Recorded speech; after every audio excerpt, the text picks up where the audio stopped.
Talagang a Merry Beanie Christmas. Itong Sterling X Beanie Pan Meet. Isa nga tayo sa mapalad na naimbitahan dito sa event. At syempre nandito din ang ating mga raffle winners. Mga around 1 PM nga ay nakapasok na kami sa venue. Una ko nga nakita itong mga photo booth nila. Hindi nga namin to pinalagpas at nagpa-picture na after namin magpa-register. Nandyan nga yung mga merch nila na pwede kang bumili at magkaroon ng chance na maka-high and buy. Kung papalaran makakalapit ka sa Beanie at magkakaroon ng photo group with them. Pagpasok ko nga ina-amaze ako sa stage present dahil grabe guys, ang ganda ng setup, Paskong Pasko talaga. Kaya nga a Merry Beanie Christmas, diba? Anyways, dumating na nga ang ating mga hosts at nagpa-games muna habang hinihintay ang Beanie. Hello po Ma'am Nikki. Pagkatapos nga ay pinalabas dito sa big screen, itong mga short film nila, ang cute talaga nila dito guys. At maya maya lumabas na ang ating Nation Girl Group na Beanie. Kinanta nga nila itong Blink Twice. Pagkatapos ka na introduction, nagkaroon ng konting chikahan about sa mga product ng Sterling, kung ano yung mga meaning ng icon at quotes nila dito sa kanilang collaboration. Nagkaroon din nga ng mga games para sa lahat ng blooms na nasa event. Ito na yung favorite part ko guys, yung kumanta sila ng paro-paro. Dahil bumaba nga sila dito sa stage at lumapit dito sa crowd. Tuwang-tuwa nga kami ni Tito Joe dito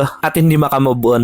More games nga pero this time involved na si Roleta ng kapalaran. Siyempre hindi naman kasya lahat ng blooms dyan sa stage, diba? Pero may mga games pa rin naman na involve ang lahat. Ayan, congratulations sa mga nanalo. At bago nga i-announce itong nanalo sa High Buy and group photo with them, kinanta nga nila itong last song nila na Salamin Salamin. Ayan, yung patapos na yung show, nagsilapitan kami dito sa stage at nagpaalam na dito sa Beanie. Another moments naman na hindi natin makakalimutan as a Bloom. Thank you nga Sterling at congratulations sa successful na event. May pahabol pa nga silang gift bag paglabas namin. By the way, nice ko nga palang i-shoutout ang mga kaibigan natin na Blooms na na-meet natin sa event at yung mga kapwa content creator natin na humble at mababait. Hope to see you all again guys. At yun lang muna. Thank you for watching.